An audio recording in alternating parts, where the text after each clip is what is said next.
Binati mo ang dagat pula, nagbigay ka ng daan. O lahat ay posible,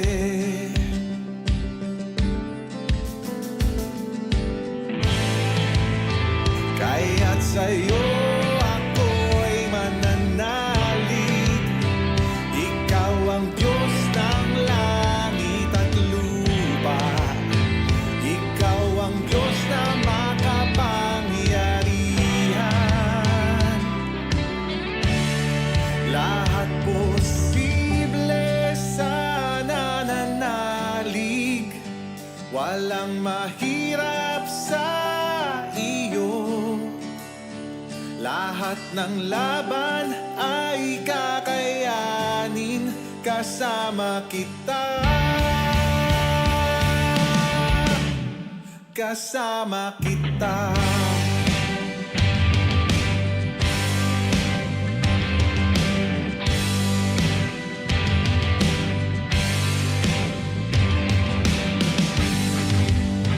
Walang bagyo na hindi tatahan, mararanasan ang kapayapaan. O lahat ay posible, wala nang hihigit pa sa iyong ngalan. Jesus, sa'yo ang katagumpayan. O lahat ay posible, kaya't sa'yo ako'y mananalig. Ikaw ang Diyos ng langit at lupa, ikaw ang Diyos na makapangyarihan. Oh, lahat posible sa nananalig, walang mahirap sa iyo. Lahat ng laban ay kakayanin kasama kita. Lahat posible sa nananalig, walang mahirap sa iyo. Lahat ng laban ay kakayanin kasama kita. Kasama kita.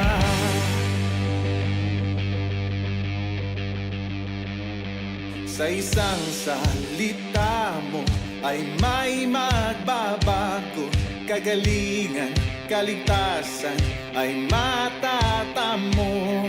Dakila, dakila, dakila ang ngalan mo.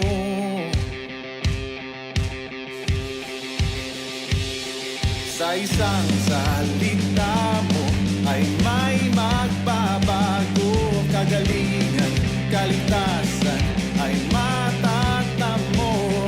Dakila, dakila, dakila ang ngalan mo. Oh, oh. Sa isang salita mo ay may magbabago, kagalingan, kaligtasan ay matatamo. Dakila, dakila, dakila ang ngalan mo. Oh, oh, lahat posible.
sa'yo'y lumalapit, dala-dala ang awit ng pasasalamat sa lahat ng iyong gawa. Ako sa'yo'y sumasamo, punong-puno ng puso ng pasasalamat sa lahat ng iyong gawa. Di na mapipigilan pa aking ihahayag, Jesus, dakila ka sa buhay ko, itataas kita. Karapat-dapat kang tumanggap ng papurit pagsamba. Jesus, dakila ka sa buhay ko, itatanghal kita. Karapat-dapat kang tumanggap ng papurit pagsamba. Dakila ka.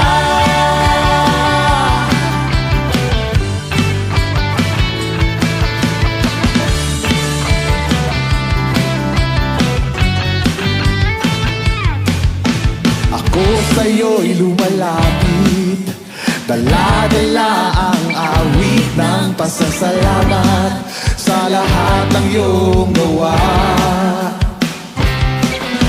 Ako sa'yo'y sumasamo, punong-puno ang puso ng pasasalamat sa lahat ng iyong gawa. Di na mapipigilan pa aking ihahayag, Jesus, dakila ka sa buhay ko, itataas kita. Karapat-dapat kang tumanggap ng papurit pagsamba. Jesus, dakila ka sa buhay ko, itatanghal kita. Karapat-dapat kang tumanggap ng papurit pagsamba. Dakila ka.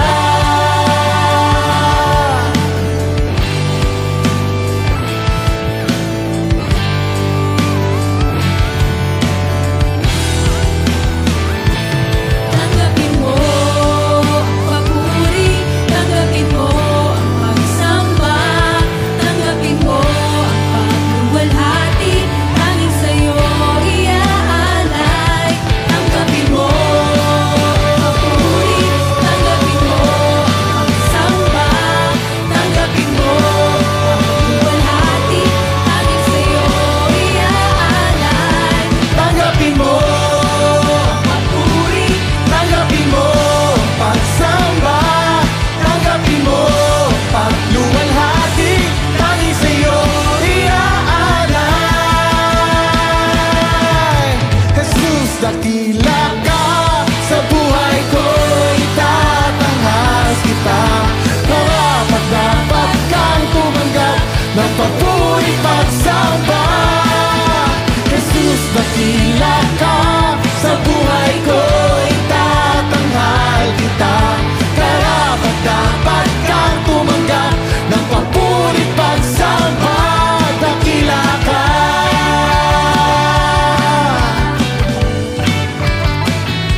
Dakila ka.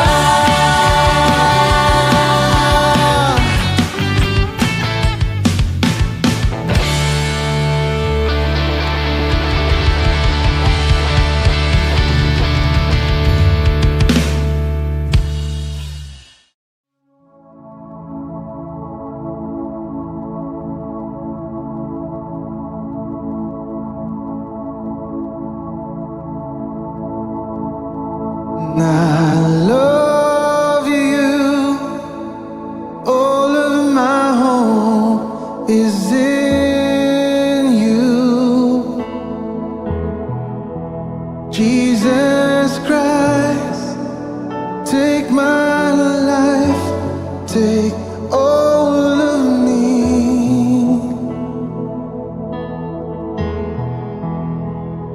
And I love you. All of my hope is in you. Jesus Christ, take my life, take all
Nothing else compares to you. Oh, we love your presence, God. My King, my deliverer, my restorer, my provider, my healer. Oh God, my deliverer, you're the King of kings, you're the Lord of lords, and your name, oh, it's Jesus. Oh, it's Jesus. You're so worthy, you are so worthy. Oh, your name, be lifted up, be magnified. Oh.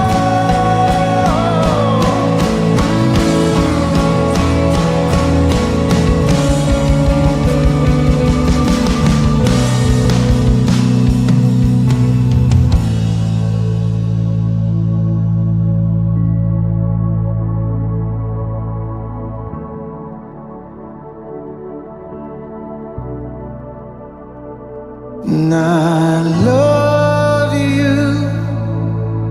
All of my hope is in you. Jesus Christ, take my life, take all of me. Come on, you sing. And I love you. All of my hope is in you. Jesus Christ, take my life, take all of me. Take all of me. Oh, we worship you. We praise your holy name. So worthy, God. Jesus, be lifted up.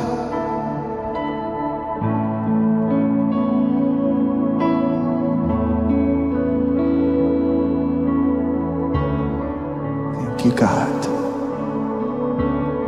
Jesus. Hallelujah.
Sa pong pinagpalang araw ng linggo sa bawat isa at welcome po sa ating Sunday Worship Cell Celebration.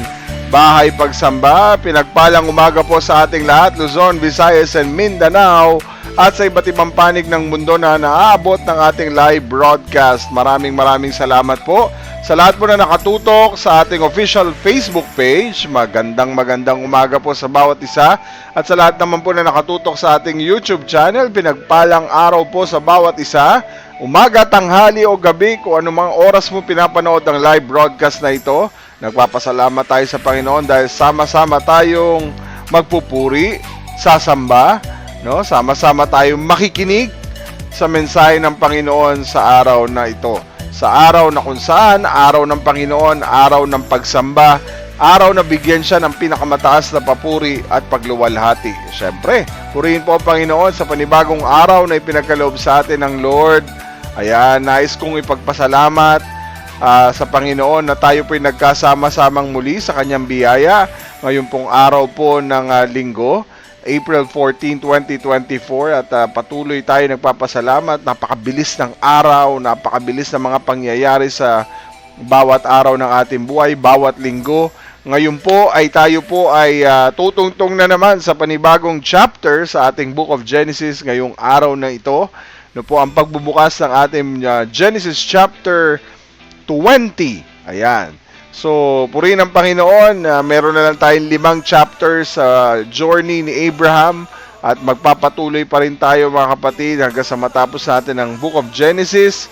Pero bago yon mga kapatid, nagpapasalamat ako sa Panginoon dahil sinamahan niyo po ako sa Genesis 19 journey at great judgment and great mercy. Napakaganda po ng ginawa ng Panginoon doon. Grabing journey ang inabot natin doon. Bakit? Ang dami nating natutunan, ang daming ipinaunawa ng Panginoon sa atin sa buong journey natin sa Genesis 19.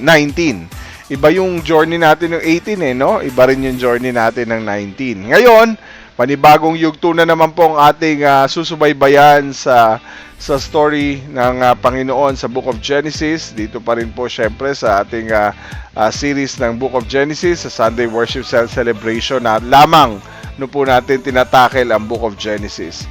Pang ilang buwan na po natin ito, maybe mag-iisang taon na tayo sa Book of Genesis at dami pa nating na-explore, dami pa nating natututunan sa Panginoon. Every day, every week, laging fresh ang revelation ng Holy Spirit sa bawat isa sa atin. Ayan, pinagpalang umaga po sa ating lahat, sa lahat po na nakatutok na sa ating live broadcast. Huwag kakalimutan na sa ating pagbisita sa ating official FB page, huwag kalimutang i-like at i-follow ang ating official FB page. No po dito sa Facebook, meron po yan like and follow button. No po, para po lagi kayong updated, balik kayo sa profile, pwede nyo po i-like at i-follow yan. Kung hindi naman po mga kapatid pa na i-share, no po, importante po yung pag-share. Bakit? Hindi lang po para dumami yung views, kundi mas lalong lumawak ang ating pong reach, no po, ng ating pong live broadcast sa iba't ibang mga tao, sa iba't ibang mga kaibigan natin sa Facebook at sa iba't ibang panig ng mundo. Para po mas lalo rin po silang ma-encourage, ma-win natin ng salita ng Panginoon ang ating mga kaibigan, katrabaho, mahal sa buhay, kapamilya, no po, at kapuso, kapatid, no po, yan, lahat po yan ay marireach natin sa biyaya ng Panginoon sa pamagitan po ng inyong pag-share. Huwag lang po kayo mag-share sa inyong personal wall, kundi mag-share din po kayo sa inyong mga loved ones through Messenger. Diyan po sa baba ng comment section sa bandang kaliwa, meron po diyan parang arrow button. Pag kinlik nyo po yun, you can share it to your Messenger, yung ating link para po madali po nila ma-access ang ating pong FB page. At kung ikaw naman ay nanonood sa ating official YouTube channel, meron din po tayo YouTube channel, pwede po kayo doon mag-subscribe. Pwede nyo pong i-hit ang notification bell para lagi kayo updated sa ating mga YouTube premiere. At nagpapasalamat tayo sa Lord dahil yung pagsuporta nyo rin po dyan ay patuloy naming nararanasan. At patuloy tayo nagpapasalamat sa Lord dahil sa kabutihan niya sa ating buhay araw-araw at maging linggo-linggo sa ating pagsasama-sama sa gawain ng Panginoon. Magandang umaga po sa ating lahat.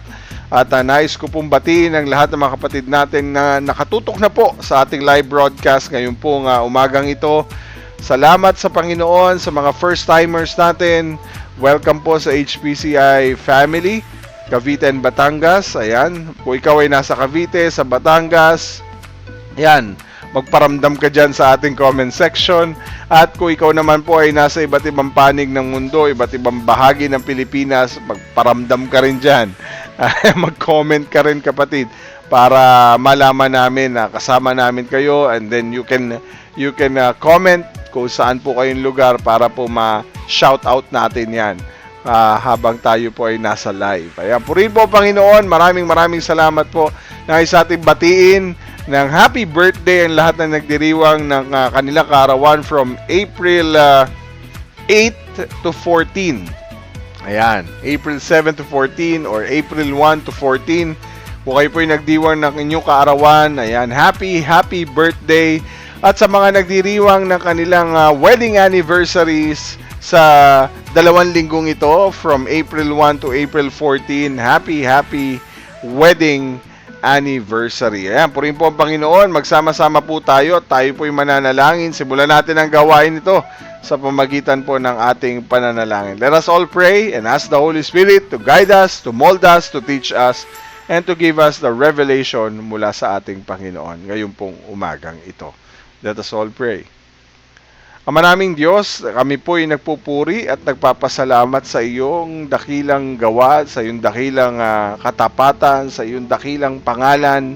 Kami po ay nagpupuri at nagpapasalamat sa panibagong araw, panibagong buhay, panibagong pagpapala, panibagong challenge, panibagong mga victory, Lord God, na ipagkakaloob mo sa amin, panibagong healing, panibagong opportunities na ipinagkakaloob mo, Panginoon, araw-araw sa aming buhay. Maraming salamat po. Thank you, Lord, for another protection na lagi po naming nare-receive mula sa iyo.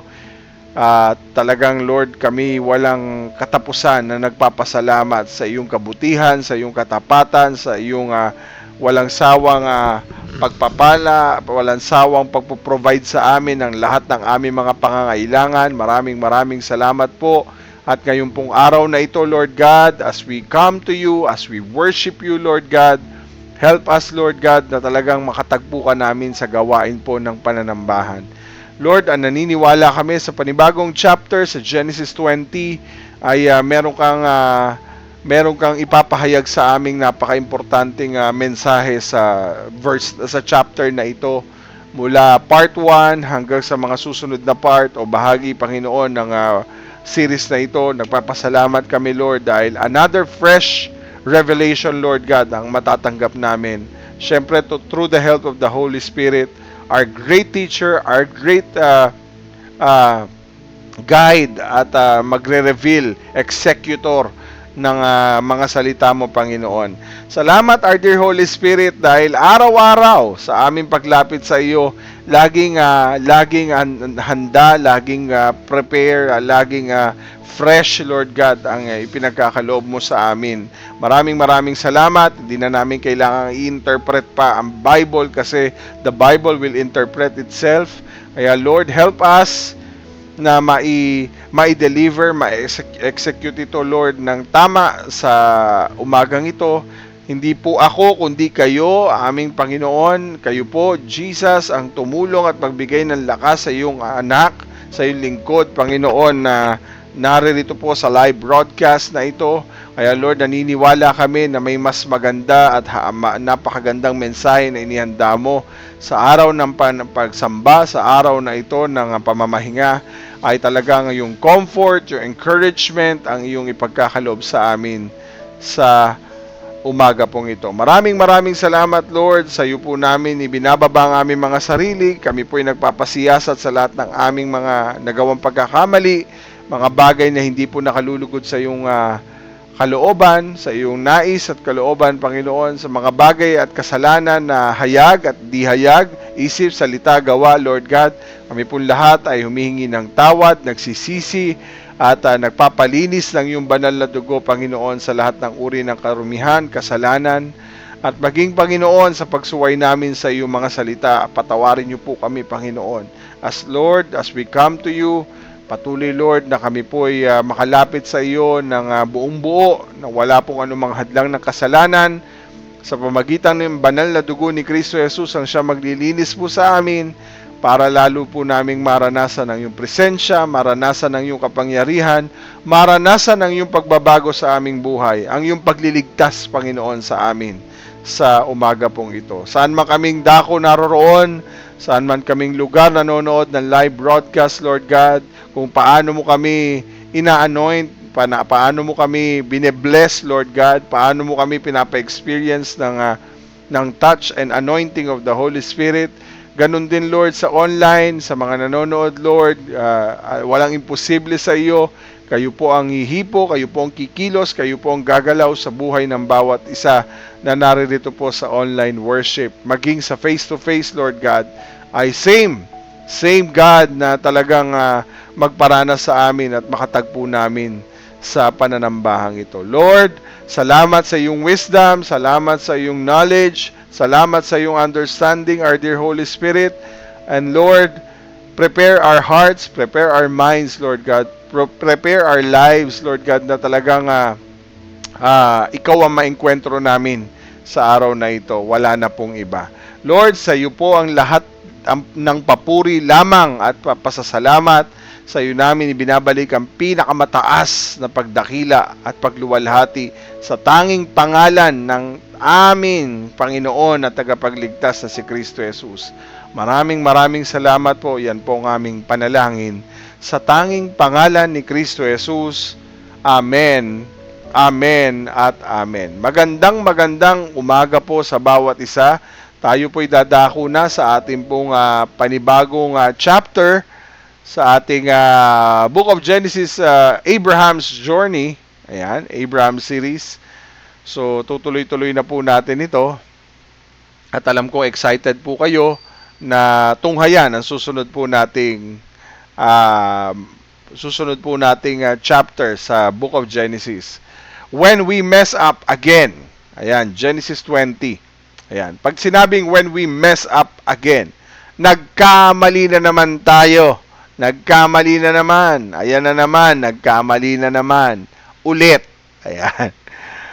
Naniniwala po ba kayo na madalas tayong nakakagawa ng mga pagkakamali ng paulit-ulit? Paulit-ulit. Minsan kahit na alam na natin, minsan ayaw na nating magawa yung mga pagkakamali o kasalanan, ay hindi natin namamalayan, nagiging habitual sin na natin sa ating buhay. Ngayong araw pong ito ay nais ko ipaunawa sa bawat isa na hindi po lamang pahabaan sa buhay Kristiyano. No matter how long na Kristiyano ka or hindi pa ganun kahaba ang yung journey as a Christian, makikita natin patuloy pa rin tayo nagkakasala. Mahabang matandang Kristiyano o batang Kristiyano, patuloy pa rin na nagkakasala. And I admit na hindi lang ako siguro, kundi ikaw din, no, na kahit na haba-haba na, pastor ka, leader ka, o ordinaryo ka pa, o bago ka pang Kristiyano, may nagagawa at may nagagawa pa rin tayong pagkakasala. No, meron pa nga tayong tinatawag na, ito nga po yung nabanggit ko kanina, na mga habitual sins na hanggang ngayon, kahit na tayo matagal na tayong Kristiyano, lagi pa rin nating nagagawa. Minsan, akala natin na nagtagumpay na tayo kasi matagal na nating hindi nagagawa ang kasalanan. At akala natin, na-surpass ko na yan, na-overcome ko na yan. Pero nang dumating yung mga magti-trigger sa iyong habitual sin, yung mga kasalanang akala mo ay napagtagumpayan mo na, pero may nag-trigger na pressure, may nag-trigger na stress, nako, bumalik na naman. Ibig sabihin, buhay pa pala yung kasalanan na yun sa puso natin. Buhay pa rin hanggang ngayon. Yung kasalanang akala natin, matagal na natin binaon, matagal na nating inalis sa ating buhay. Akala natin, dahil matagal na tayong Kristiyano, marami na tayong mga sermon na narinig kay pastor. Ayan, akala natin, sapat na yung mga narinig ko kay pastor. Marami na akong sermon, ilang taon na si pastor nagpipreach. No, matagal na ako nandito sa live broadcast. Matagal na ako nakikinig ng mensahe ng Panginoon. Subaybay ako Genesis 1 to Genesis 20. No, akala natin, pag marami na tayong napakinggan, pag marami na tayong na-memorize sa mga verses, pag marami na tayong karanasan sa buhay Kristiyano, marami na tayong mga pagsubok na napagdaanan, marami na mga pangako ng Diyos ang ating pinanghawakan, marami nang nagawa ang Panginoon para sa iyo, akala natin okay na. Akala natin okay na. Pero may babala ang Panginoon sa atin sa unang Korinto chapter 10 verse 12. Ano po ang babala sa atin? Wag tayong pakakasiguro. Ayan. Na bakit? Sabi sa verse 12 ng 1 Corinthians chapter 10, kaya kung iniisip ninyo na matatag na kayo sa inyong pananampalataya, mag-ingat kayo at baka mahulog kayo sa kasalanan. So sinasabi ng Panginoon sa atin, babala. Kaya kung iniisip ninyo na matatag ka na sa iyong pananampalataya, marami ka ng sermon na napakinggan, marami ka ng mga verses na na-memorize, marami ka ng mga promises ni Lord na napagpanghawakan, marami ka ng mga pagsubok na napagtagumpayan, marami ka ng nagawa para sa Panginoon, isa lang ang paalala ng Panginoon, huwag mong iisipin na ikaw ay matatag sa iyong pananampalataya. Mag-ingat ka at baka mahulog tayo sa kasalanan. Ibig sabihin ng Panginoon, sa madaling salita, huwag tayong pakakasiguro. Sabihin nyo nga po, hindi ako pwedeng magpakasiguro. Okay? So minsan, kasunod ng spiritual high, nandun tayo sa pinakamataas na anong tawag dito? Nasa rurok ka, nasa pedestal ka ng iyong spiritual experience sa Panginoon, the more na sobrang tindi ng taas at napakabilis at masyado kang mainit, masyado kang ma-drive, masyado yung passion mo, masyado yung eagerness mo, no? Sobra yung tindi ng iyong heart sa paglilingkod sa Panginoon, no? The height of your experience, yun naman ang kasunod naman nun ay pagbagsak ng ating pagtitiwala sa Diyos. Amen. So kaya pinapaalalahanan tayo ng Panginoon na kung iniisip natin na marami na tayong sermon na napakinggan, nagde-devotion naman ako, nananalangin naman ako, na marami na akong verses na pinangahawakan, kaya ko nang labanan si Satanas, kaya ko nang gawin ang lahat, kaya ko na yun lahat, marami na akong nagawa sa Panginoon, nagkakamali ka. Kaya pinapaalala ng Panginoon, kung iniisip mo, iniisip ko, iniisip nating lahat, na tayo po ay matatag sa ating pananampalataya, ipinapaalala ng salita ng Diyos na mag-ingat. Mag-ingat. Dahil baka mahulog tayo sa kasalanan. Ang kasalanan po ay kadalasan unannounced. Hindi naman po ito, actually unpredictable nga ito eh. Minsan, sa panahon na akala mo matatag ka sa iyong pananampalataya, sa isang pitik lang ni Satanas. Dahil hindi tayo naging maingat, masyado tayong kampante, naging complacent na tayo, masyado na tayong okay at tiwala sa ating sarili, ayun. Isang pagkakataon lang nahulog na tayo sa pagkakasala. Amen. So, makikita natin, minsan, yung sa taas ng ating level of faith, minsan hindi na tayo naging kampante na tayo, hindi na tayo nagtitiwala sa Panginoon. Ang bilis na talaga ng paglagapak, no? So habang binabasa natin ngayon ang Genesis chapter 20, mga kapatid, sa Genesis chapter 20, marami tayong matututunan, no? Malamang nasa isip mo, teka, parang sinasabi ni pastor, parang napanood ko na eh. Parang magkaibang pelikula na ginaya lang ang kwento, walang originality. Pero parehas lang ang karakter na gumaganap. Pareho ang plot, pareho ang twist, pareho ang resolusyon.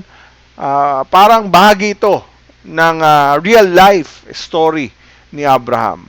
Parang parehas lang na Abraham ito. Okay? Which is true. Excuse me. Parehas lang na Abraham ang gumaganap dito. So yung isa, balikan natin. Bakit ko sinasabing eto na naman, nangyari na naman, nagkamali na naman. Okay. So para mas lalo mong maintindihan sa ating introduction ng ating Genesis 20, when we mess up again. Okay? So eto na naman po, balikan natin yung una nilang nagawang sitwasyon na pagkakamali. At nasundan na naman ng panibagong pagkakamali na parang parehas lang at na-repeat lang yung pattern, na-repeat lang yung plot, na-repeat lang yung characterization, na pareho lang ng twist at pareho lang ng resolution. Okay? So, basahin po natin ang real life story ni Abraham at balikan natin yung Genesis chapter 12 verse 10 to 20. Sabi po sa verse 10, ngayon nagkaroon ng matinding tagutom sa Kanaan, kaya pumunta si Abraham sa Ehipto para roon muna manirahan. Nang paparating na sila sa Ehipto, sinabi ni Abram sa kanyang asawa, so isipin nyo, nasa Kanaan ka na, pumunta pa siya sa Ehipto. Parang parehas yan. Tingnan nyo pong mabuti yung sinasabi ko. Nagkaroon ng matinding tagutom sa Kanaan, so naisipan ni Abram na pumunta sa Ehipto. Doon na muna sila nanirahan. Nung paparating na po sila sa Egypt, sabi ni Abram sa kanyang asawa, Sarai, maganda kang babae. Okay? Maganda kang babae. Kapag nakita ka, pag nakita ka ng mga Ehipsyo, sasabihin nila na asawa kita. Kaya papatayin nila ako para makuha ka nila. Ayan ha. So, sabi niya, mabuti siguro. So, ano plano mo? Pag nakita ka, maganda ka kasi, masyado kang maganda. Pag nakita ka ng mga Egyptians, baka mamaya, patayin nila ako at kunin ka. Sasabihin nila, asawa kita. Naku, papatayin nila para lang makuha ka. So, mabuti siguro, magandang plano, ito. Sabi ni Abraham, mabuti siguro sabihin mo sa kanila, magkapatid tayo. Para hindi nila ako patayin. At para maging mabuti ang pakikitungo nila sa akin dahil sa iyo. So, ang advantage ay nasa kay Abraham. At ang pinain, para kainin ng leon, yung kanyang asawa, na si Sarai. So, tuloy natin. Kaya pagdating nila sa Ehipto, nakita nga ng mga Ehipsyo ang kagandahan ni Sarai. Kasi attractive siya eh. Si Sarai, attractive. At nang makita siya ng mga opisyal ng Faraon, sinabi nila sa hari kung gaano kaganda si Sarah. Kaya dinala nila si Sarai sa palasyo. Okay? So, tama nga ang prediksyon ni Abram nang makita ng mga Egyptians, at makita siya ng mga opisyal ng Pharaoh, ganda nito. Dinala tuloy si Sarai sa palasyo. Dahil kay Sarai, naging mabuti ang pakikitungo ng hari kay Abram. Kapatid eh. So, ang pribilehiyo, dahil nagustuhan ng Pharaoh, si Sarai, ayan, napakitunguhan tuloy sila ng mabuti at damay si Abram. Si Abraham, sabi dito sa Bible, binigyan pa siya ng mga tupa, binigyan pa siya ng kambing, binigyan siya ng baka, binigyan siya ng asno, kamelyo, mga alipin, lahat binigay. So, in short, talagang sobra-sobrang pakinabang ang nangyari dito sa kanilang naging plano. Wow, gumagana ang plano. Yan ang sabi ni Abraham. Pero binigyan ng Panginoon, eto po may twist na nangyari. Verse 17, binigyan ng Panginoon na nakakakilabot na karamdaman ang Pharaoh at ang mga tauhan niya sa palasyo dahil kay Sarah. Sipin niyo po, nagkaroon na nakakakilabot na sakit. Nagkaroon ng matinding karamdaman, nakakapangilabot ang term. So, it's a terrible sickness ang dumating sa kanila. So, hindi natin malaman kung anong klaseng virus at disease ang dumaan dito sa Pharaoh at sa mga tauhan sa palasyo nang dahil kay Sarai. Nang malaman ng Faraon ang dahilan ng lahat ng ito, na si Sarah ang dahilan kung bakit sila nagkaroon ng nakakapangilabot na karamdaman, pinatawag niya si Abram at tinanong niya, ano ba itong ginawa mo sa akin? Sabi ng Pharaoh, bakit hindi mo sinabi na asawa mo pala ang babaeng ito? Bakit mo sinabing magkapatid kayo? Kaya kinuha ko siya para maging asawa ko ngayon. Heto ang asawa mo, kunin mo siya, umalis na kayo! Exclamation point. So yan po yung senaryo ng story na ito. And last, verse 20, pagkatapos nag-utos ang Faraon sa mga tauhan niya na paalisin si Abram at si Sarai, kaya dinala nila si Abram palabas ng lupain na yon at pinaalis kasama ang asawa niya at lahat ng ari-arian na natanggap ni Abram nung panahong nagsisinungaling pa sila. Okay. So, grabe, di ba? So, binalikan lang natin para magkaroon kayo ng idea yung sa unang plano ng kasinungalingan ni Abram at ni Sarai. So, sa puntong ito, mga kapatid, nakita natin, no? Ito naman sana malapit na talaga yung fulfillment ng Lord na sila po ay yung sa promise ng Panginoon na magkakaroon sila ng anak. Sa puntong ito, sa Genesis 20, ay nagkaaberya pa. Imbis na malapit na yung fulfillment, 1 year na lang matutupad na ang promise ng God. Matutupad na, mafulfill na. Magkakaroon sila ng Isaac, nagkaaberya pa. Imagine, almost 25 years na si Abraham ay nasa promised land. Nung simula ng paglipat nila sa lugar na yon, nagkaroon ng taggutom, ayun na, nangyari na. So, lahat ng ito resulta ng kanyang maling desisyon. No? So, imaginein mo, nagkamali ka na as a result, naging mayaman patuloy si Abraham, mas lalo pa siyang pinagpala ng Diyos, not because of what he has done, but in spite of what he has done, biyaya ng Diyos ang nararanasan ni Abraham. Alam natin, di ko konsentihin ng Diyos ang mga pagkakamali ni Abraham. Pero ang pangako ng Diyos ay pangako ng Diyos. No? Dahil sa paglipas ng mahabang panahon, bagamat wala pa ring anak si Sarah, pero malapit na, isang chapter na lang, magkakaanak na sila. Ilang beses na nagpakita ang Diyos kay Abraham, inuulit-ulit ng Diyos ang kanyang pangako, ilang beses niyang kinukumpirma ang kanyang pangako kay Abraham, ilang beses niyang pinatunayan, ilang beses niyang pinroteksyonan ng Diyos si Abraham at si Sarai. At dito sa chapter 18, after 24 years of waiting, sinabi na ng Diyos, eto na, sa chapter 18, sinabi ng Diyos ang eksaktong timetable kung kailan sila magkakaanak. After 24 years of waiting, magkakaanak na sila next year. So exactly 1 year, no? Eksaktong ika-25th year na kanilang paghihintay. Pagkatapos ng pagbisita ng Diyos sa kanila, nagkaroon lang ng konting intermission sa story. Parang may intermission number muna. Yung paghatol, yung tungkol sa paghatol ng Diyos sa Sodoma at Gomorrah, it's an intermission. Ibig sabihin, nagpakonting kwento muna ang Diyos, pahapyaw, kumbaga, naglagay muna siya ng konting story sa unahan bago mangyari yung kanyang pag-fulfill ng promise kay Abraham at kay Sarah. So, nakita natin, verse 9, chapter 19, yung naging paghatol ng Diyos sa Sodoma at Gomorrah, at pagliligtas naman kay Lot dahil kay Abraham. So, nais ko pong tutukan natin ang pagkakamaling muli ni Abraham dito sa Genesis chapter 20, verse 1 and 2. Dito po tayo iikot ngayon pong araw na ito. Okay, bakit baliktad? May tuldok. Ayan. Okay, tuloy po tayo. So, sa puntong ito, mga kapatid, pagkatapos masaksihan ni Abraham yung apoy ng galit ng Diyos, yung hatol ng Diyos sa pagkawasak sa Sodom at Gomorrah, sa verse 1 ng chapter 20, makikita po natin, umalis na si Abraham.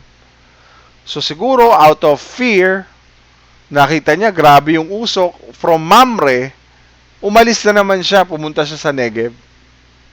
So nagdesisyon agad siya, umalis siya sa, tingnan niyo po kanina, dahil sa matinding taggutom, umalis si Abraham sa Kanaan, pumunta siya sa Ehipto.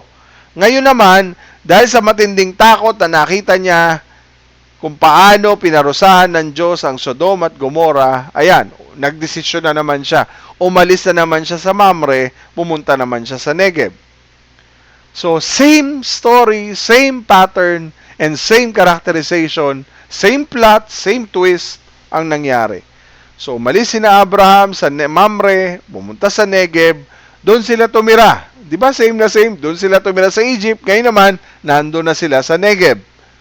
Sa kalagitnaan ng Kadesh at Shur. Hindi nagtagal, eto na, hindi siya tumagal doon, lumipat din sila sa Gerar, sa Herar o sa Gerar.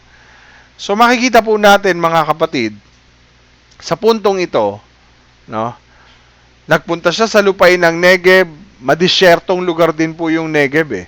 No? Kasi nasa southern part po ang Negev ng Kanaan. Na papunta na po ito sa Egypt, kaya medyo madisyerto na ang lugar na ito. So dito po siya dumaan, dito din siya dumaan noong nagkaroon po ng famine 24 years ago kay Sarah at kay Abram. Dito siya dumaan sa part ng Negev, no?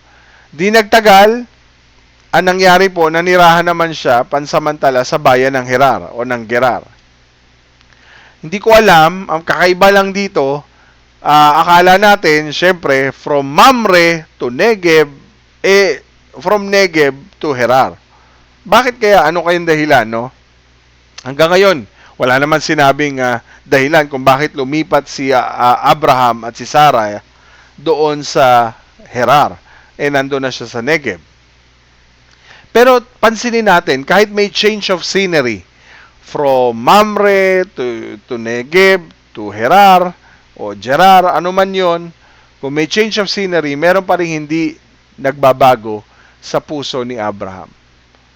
So, wag nating linlangin ang sarili natin na komot, parang ganito tayo di ba mga kapatid? Na common nagpalit tayo ng trabaho, common nagpalit tayo ng Facebook profile, common nagpalit tayo ng bahay, common nagpalit tayo ng area, nagpalit tayo ng lugar, maiiwasan na natin ang kasalanang di pa natin nilalabanan hanggang sa ngayon. Hala natin yung kasalanang dati natin pinaglalabanan, maiiwas na natin kapag tayo lumipat ng bahay, kapag tayo lumipat ng bayan, pag lumipat tayo ng probinsya, pag lumipat ka ng trabaho, pag lumipat ka nagpalit ka ng negosyo, akala natin, yung dati natin pinaglalaban ng kasalanan ay maiiwasan na natin. Tandaan po natin, gaya ng nangyari kay Abram, kahit nagpalit-palit pa ng lugar si Abram from Mamre to Negev to Gerar o Gerar, meron pa rin hindi nagbabago sa puso ni Abraham. So, wag nating lokohin ang ating sarili na talagang merong ganyan sa buhay natin. Actually, mga kapatid, gusto ko maipaunawa sa atin at gusto ipaunawa sa atin ng Panginoon, gaya ng nireveal niya sa atin, sa inyong lingkod, yung puso natin ang unang kailangan baguhin ng Panginoon. Puso natin. Puso natin ang unang kailangan pabago natin sa Panginoon. No? Bagamat makikita natin sa buhay ni Abraham, lumalalim yung kanyang pagkakilala sa Diyos, no? Growing naman siya in terms of maturity sa kanyang faith kay Jesus, faith kay God, no? So nakikita natin growing yung maturity ng kanyang faith, no, sa Panginoon. Pero sa puntong ito, sa kanyang puso, meron pa rin siyang unbelief sa kanyang puso. Andun pa rin yung kanyang pinaglalabanang kawalan ng pananampalataya, kawalan ng paniniwala. Bagamat kung mapapansin natin, yung ginagawa ni Abraham ay pambihira yung kanyang mga acts of obedience sa Panginoon. Nasaksihan po natin, kumbaga familiar tayo sa ginawa ng Diyos sa buhay niya. Pero at the end of the day, meron pa rin siyang mga lapses. May mga loopholes. Meron pa rin siyang mga pagkakasala na hanggang ngayon ay hindi pa rin na-address sa kanyang sarili, sa kanyang puso dahil maaring kulang siya sa pagtitiwala ng lubos sa Panginoon. Bagamat naging devoted si Abraham sa pagsamba sa Diyos, sa kahit man saan siyang lugar pumunta, talagang nagagawa siya ng altar, meron siyang devotion, andun yung prayer time niya, andun yung pagsunod niya sa Panginoon. Pero meron pa rin natitirang mga idolatry. May mga Diyos-Diyosan pa rin sa puso niya na kapag nag-trigger yon, pag dumating yon, lalo siyang nadadala na magkamali. At ganyan-ganyan din po ang ating kalagayan. No? Ganyan-ganyan din po tayo, bawat isa sa atin. Kahit na 10 o 5, 10, 15 o 50 taon na tayong mananampalataya sa Panginoon, hindi darating ang panahon na habang nandito tayo sa mundong ito na tayo ay beyond the need of God's grace. Sabi nga ni Jerry Bridges. Hindi po pwedeng lagpasan pa natin. No, hindi na natin kailangan ng biyaya ng Diyos. Alam niyo po, araw-araw, lagi po nating bitbit yung biyaya ng Panginoon. Lagi natin dapat hinihingi ang biyaya ng Diyos. Lord, alam ko hindi ko kakayanin ito. Lord, alam ko mabigat sa akin ito. Lord, alam ko matagal ko nang pinaglalabanan ito. Matagal na po ito na konting bagay ay natitrigger yung aking galit, yung aking inis, yung aking makasalanang pag-uugali na ito na matagal ko nang pinaglalabanan. That is why, habang tayo nasa mundong ibabaw, kailangan natin. Wala tayong kailangan ngayon, kundi ang hingin sa Panginoon ng kanyang biyaya, no? Ang kanyang biyaya na mapagtagumpayan natin ito. Hindi dahil sa atin, through Christ Jesus alone. So alam po natin na kailangan ni Abraham ang biyaya ng Diyos. Saan man siya pumunta? From Mamre, from Negev, from Gerar o Herar, kailangan niya lahat yun, ang biyaya ng Panginoon. Kailangan niya ang biyayang iyon, pagtungtong niya sa Gerar, no? At dating gawi, ang sabi naman niya sa mga tao, kapag nandoon, eto na naman, dating gawi, verse 2. Habang naroon sila, eto po, same story, same plot, same twist, no? Same situation. Dahil nasa bagong lugar na naman sila, na-trigger na naman si Abraham. Ano sabi niya? Habang naroon sila, ang pakilala ni Abraham kay Sarah sa mga tao ay kapatid niya ito. Kaya pinakuha si Sarah ni Haring Abimelech ng Herar. Ayan, nagandahan eh. Nagandahan na naman. Mamaya sa story, makikita natin na, to be honest, sa history, ayon sa mga Bible scholars, na yung story naman talaga na sinasabi ni Abraham na sila ay magkapatid. Totoo naman kapatid niya si Sarah. Actually, half-sister nga ni Abraham si Sarah eh. Kapatid sa ama. No? Sila ay magkapatid sa ama. Pero magkaiba po sila ng nanay. Yan po yung sinasabi sa verse 12. Tingnan natin ha. Balikan natin. Punta natin. Medyo advance tayo ng konti. Totoo po na magkapatid kami pero sa ama lang at hindi sa ina. At napakasawa ko po siya. So, ayan. Kita nyo po. So, sa puntong ito, ipinapakita sa atin ng Panginoon, eto na. Half-truth, may katotohanan yung sinasabi ni Abraham kay Haring Abimelech. Kasi asawa niya si Sarah, pinagtakpan niya. Ibig sabihin, pinagtatakpan ni Abraham yung kasinungalingan. No? Ibig sabihin, kasinungalingan, pinagtatakpan niya. No? At hindi lang ito, basta nabigla siya o nataranta, hindi lang ito unintentional na plano. Ay, nasabi ko po kasi na kapatid ko po siya. Alam niya ang katotohanan, pero pinagtakpan niya, nagsinungaling siya. No? Kasi ito na talaga, hindi siya nataranta o nabigla sa kanyang sinabi. No? Hindi siya nataranta na nakapagsinungaling siya sa harapan ng hari. Hindi. Ito na po talaga ang kanilang strategy noon pa. Tingnan niyo po sa verse 13, ano sabi? Nang sinabihan po ako ng Diyos na umalis sa tahanan ng aking ama, sinabi ko kay Sarah na ipakilala niya na magkapatid kami kahit saan kami pumunta. So, ganun talaga ang kanilang plano. Ganun ang kanilang strategy. Kahit saan sila unang pumuntang lugar, ganun ang lagi nilang litanya. Ganun ang kanilang introduction at ganun ang kanilang pagpapakilala sa mga tao. Saan man silang lugar mapupunta o mapapadpad. So, sa ganitong paraan, may papakita niya ang pagmamahal niya sa akin kung sasabihin niya na magkapatid kami kahit sa kami pumunta. Yun ang pala ang paraan ng pagpapagmamahal ni Abraham. Pagmamahal, para patunayan mo na ang pagmamahal mo sa akin, dapat gawin mo to, sundin mo to. Yan. So, natakot naman siya. No? Hindi na naman siya nagtiwala sa Panginoon. Inilagay na naman ni Abraham sa kanyang kamay ang buhay niya at ang buhay ng kanyang asawa. Gaya natin, sariling diskarte na naman. Gaya natin, paulit-ulit na naman, nakasalanan, and brutally honest ang Bible sa presentation ng mga characters nito. Na kahit isa si Abraham sa mga tinatawag na heroes of faith, kitang-kita ang ebidensya na punong-puno siya ng takot, punong-puno siya ng failures o kabiguan. In a way, katulad ni Abraham, ng lingkod na si Abraham, bagamat siya'y tinatawag na heroes of faith, kitang-kita yung kanyang mga weaknesses, no? Nagsiserve po ang kanyang pagsasalarawan kung sino si Abraham, nagsiserve ito na warning para sa atin.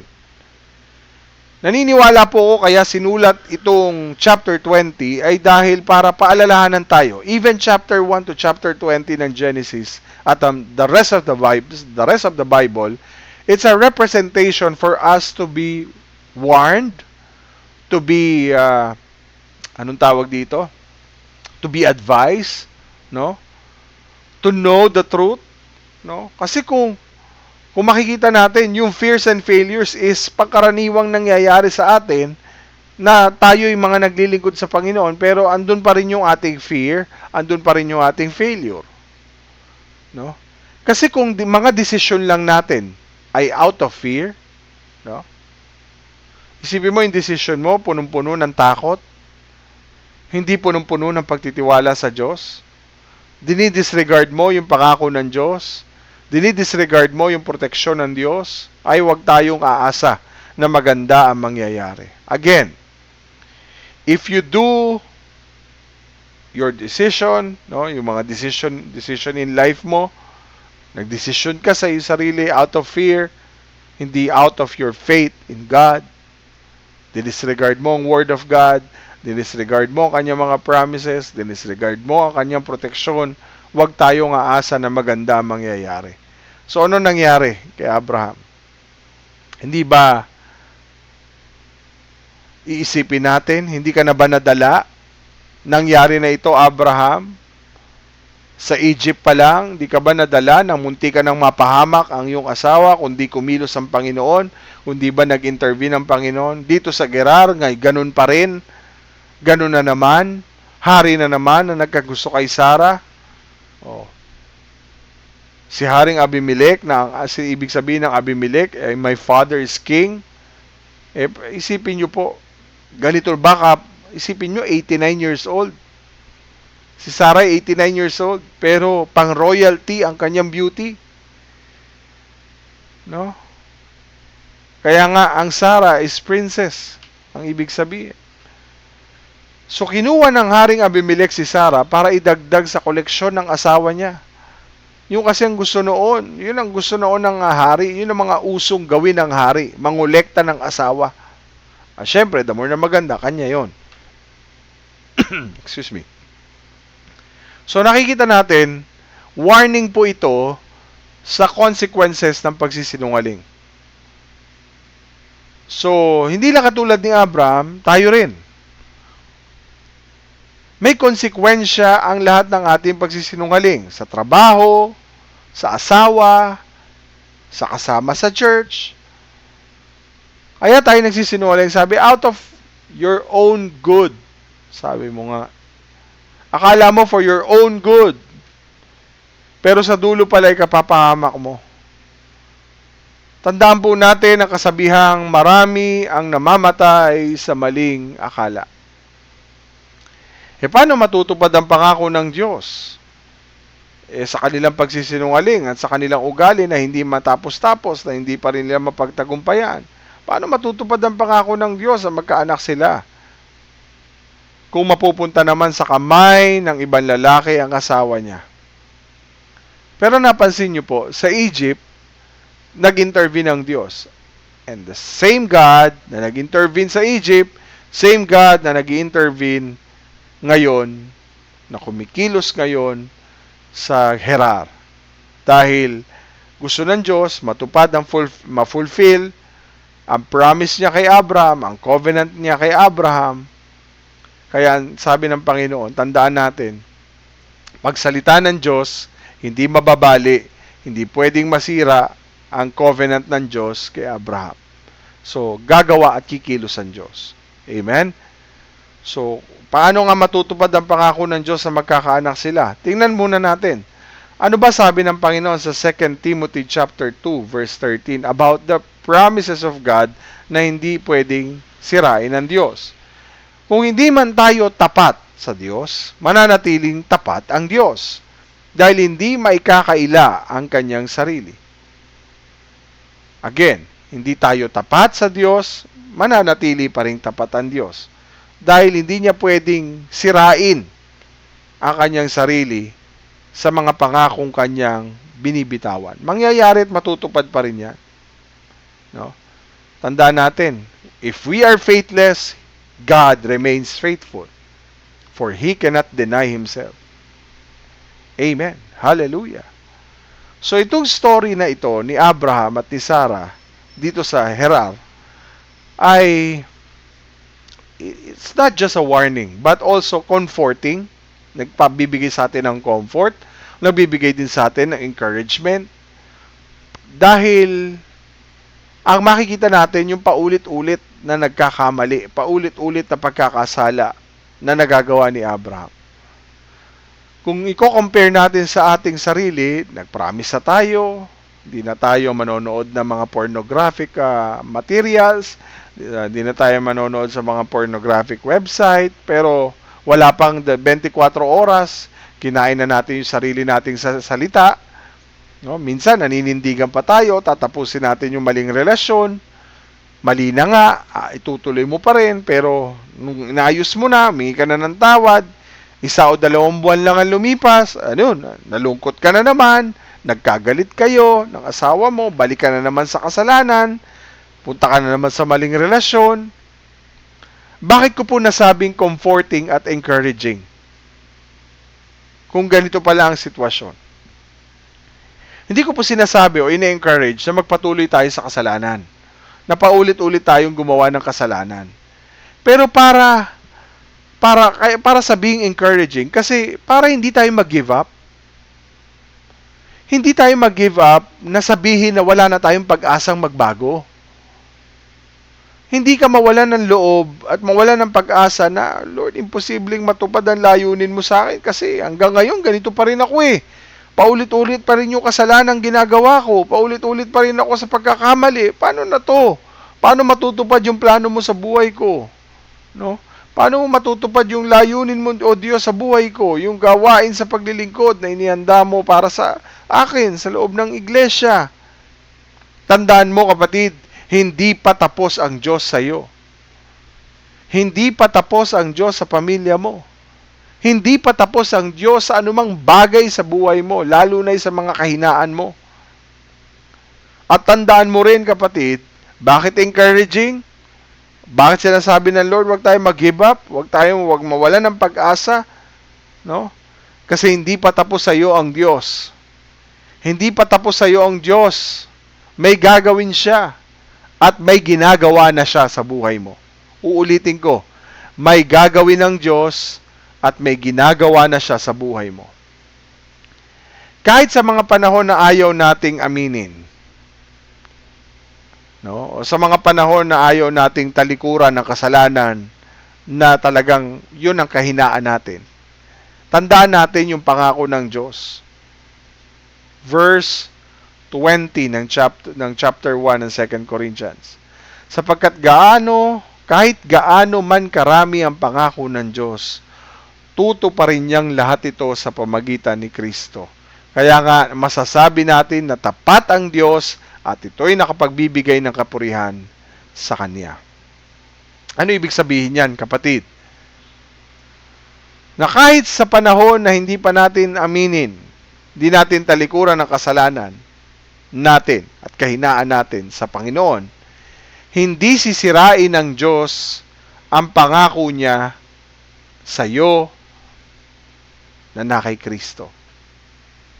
For all the promises of God find their yes in Him. Kapatid, kung nawawalan ka ng pag-asa, kung nabibigatan ka, kung nangihina ka dahil paulit-ulit ka na lang nakakagawa ng pagkakamali, let me encourage you. Ang Diyos di kukonsintihin ang kasalanan natin. Kung sa panahon na to, kailangan mo ng tulong, naiisip mo, Lord, bakit ganito? Paulit-ulit na lang. Huwag kang mawala ng pag-asa. Ipinapaalala sa iyo ng Panginoon na ready siyang tulungan ka. Ready siya, andyan siya, handa siya. Naghihintay siya sa iyo. Huwag kang mag-give up. Huwag kang mawalan ng loob. Huwag kang mawalan ng pag-asa. Huwag mong isipin na hindi natutuparin ng Diyos ang kanyang plano para sa iyo.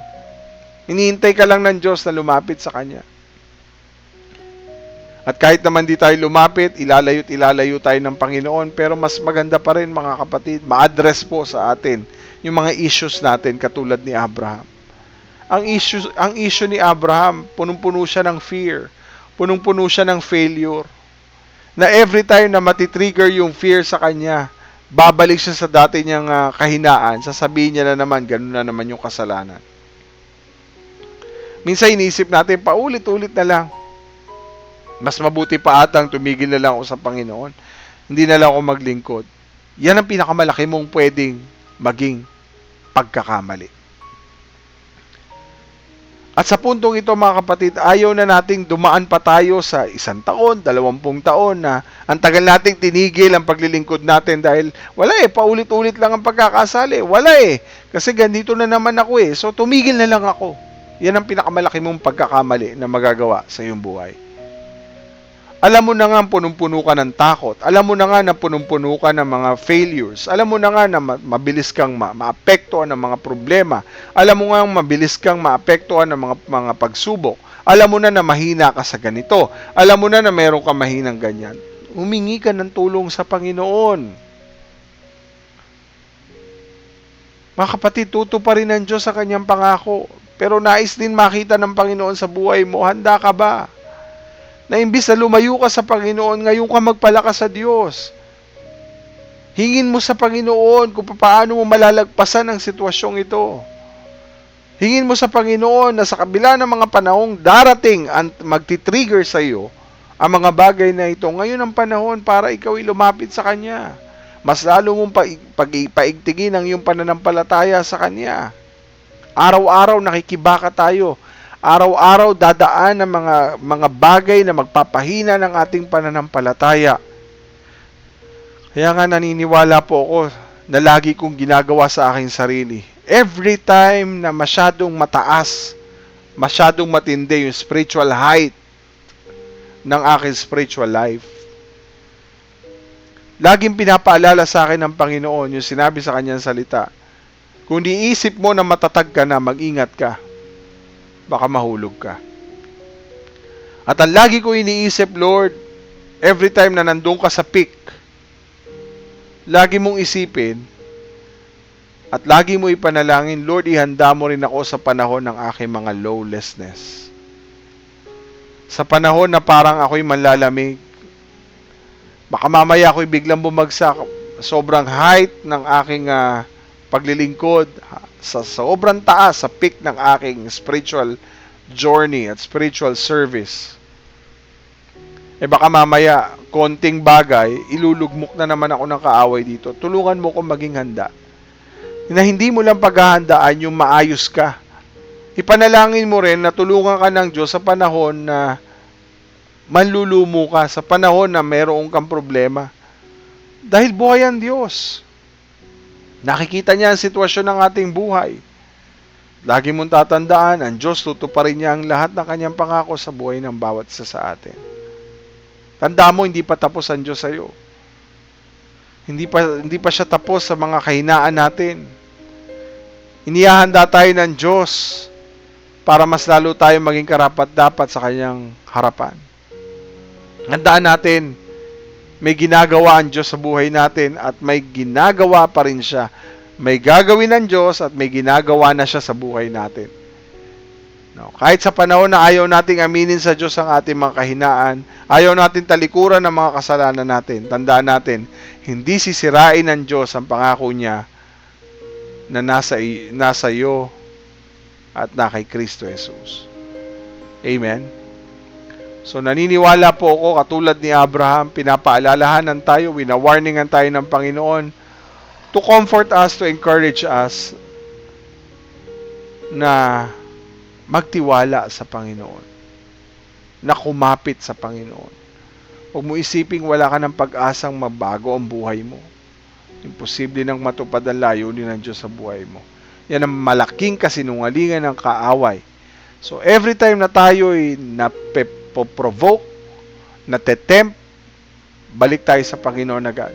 And the Holy Spirit will help us to overcome those weaknesses. No? Na mula sa kahinaan, doon tayo palalakasin ng Panginoon. No? Alam ng Diyos ang ating kahinaan, kaya alam din ng Diyos kung saan tayo niya palalakasin. Kaya tandaan natin, next week, biyaya ng Diyos, makikita natin paano muli pinakita at pinatunayan ng Diyos ang kanyang katapatan kay Abraham. So next week po yan. Abangan nyo po yan. Maganda rin po yung journey na yan. Kaya tayo po ay magpasalamat sa Panginoon sa kanyang pagtuturo sa atin sa umaga pong ito. Let us all pray. Our dear Heavenly Father, we thank you sa napakagandang mensaheng ipinagkaloob mo sa amin ngayong umaga, ngayong araw ng linggo. Salamat Lord sa mayaman mong mga salita. Salamat sa pagko-comfort mo, sa pag-encourage sa amin, Panginoon, na dumarating talaga sa punto ng aming buhay. Meron pa kami mga bagay na kasalanan na tinatago sa aming mga puso. Marami pa kami, Panginoon, na hindi inaamin sa iyo. Maaaring akala namin hindi mo pabatid ang aming mga kahinaan, yung mga bagay na kami nagpapagal, nilalabanan namin, akala namin tapos na, akala namin na pagtagumpayan na namin, pero Lord, pabalik-balik at paulit-ulit pa rin sa aming buhay. Kaya thank you, dear Holy Spirit, for reminding us, for giving us a warning, and encourage us, to comfort us, Lord God, na kung sakaling dumadaan kami sa ganitong katinding pagsubok, sa ganitong klaseng mga pangyayari sa aming buhay, sa sitwasyon ng aming buhay, Lord, tulungan mo kami na laging lumapit sa iyo at aminin na hindi namin ito kaya. Na kailangan namin ng iyong biyaya sa araw-araw. Hindi namin pwedeng sabihin kaya na namin ito dahil Lord, kami lumalakad at kailangan naming lumakad sa iyong biyaya. Alam naming wala kaming kakayanan. Alam namin na wala kaming kakayanang labanan ang mga gawa at kilos ng kaaway. Pero Lord, we thank you because of your grace, because of we need your grace, Lord God. Because of your grace, Lord, mapagtatagumpayan namin ito through Christ Jesus. And we thank you, Holy Spirit, our dear Holy Spirit, our God. Thank you for always being with us. Thank you, Lord, for reminding us, for giving us the heart of repentant heart, yung pusong puno ng pagsisisi. Salamat, Lord, dahil kinukonsensya mo kami. Salamat, dear Holy Spirit, dahil ikaw yung tumatapik sa amin sa tuwing kami nagkakamali. At iisipin pa lang namin, tinatapik mo na't kami, kinakalbit mo na kami. Thank you, dear Holy Spirit. Salamat dahil may Diyos kaming lagi nagpapaalala sa amin. May Diyos kaming tapat. May Diyos kaming laging kasama namin, Panginoon. In good times and in bad times. Thank you, dear Jesus. You are the reason why na sinasabi mo sa amin na kapag ikay nakilala namin sa aming puso at kung ako'y nakipagkaisa na sa iyo, Panginoon, wala na yung dati namin pagkatao, kami bago na. And we will experience new life through the help and through the presence of our dear Holy Spirit. If we want to walk in the journey of what Jesus had done sa buhay, sa Biblia, ganun din kami, Lord, para makalakad kami katulad ni Kristo. Kami rin, Lord, ay matutong lumakad sa gabay at patnubay ng banal na Espiritu. Maraming salamat, Lord. We enjoy your presence. We enjoy your anointing. We enjoy you, O God, your word, the truth, the warning, the discipline, the correction, and training, Lord, na ginawa mo sa amin ngayong umaga. We give you all the glory, our dear Lord and Savior Jesus Christ. Sa iyo lamang You deserve all the glory, O Jesus. You deserve all our praises. You deserve all our adorations, our dear Jesus Christ. To you, the glory and honor alone. You deserve it, Lord God. We praise you. We honor you. In Jesus Christ's name, by the power of our dear Holy Spirit. Amen. Amen and amen. Nawa po na pagpala tayo ng mensahe ng Panginoon ngayong araw na ito. At kung napagpala ka kapatid, huwag mo kalimutan mag-comment, magpasalamat sa Panginoon, ibalik ang pinaka-deserved na pagpapala at pasasalamat, pagluwalhati at pagbibigay ng papuri sa ating dakilang tagapagligtas na si Kristo Jesus. Maraming salamat at purihin po ang ating Panginoon Kristo. If you want to give your tithes, your offering, you can give it online. Dito po, ipa-flash natin mamaya. At patuloy nagpapasalamat tayo sa lahat ng mga kapatid nating sumusuporta sa gawain ng Panginoon. Mula noon hanggang sa ngayon at sa mga kapatid pa natin, sa mga bago nating kasama na nanonood pa rin dito sa live broadcast at nandito pa rin sa live broadcast, maraming salamat po. Dahil sa inyo, patuloy kayong nagiging instrumento ng Diyos para mas marami pang tao ang ma-reach ng Word of God through this live broadcast. To God be all the glory. Magkita-kita tayong muli sa biyaya ng Panginoon sa ating susunod na Miyerkules, sa ating midweek service at sa darating na linggo para sa ating Sunday Worship Cell Celebration, Bahay Pagsamba. To God be all the glory.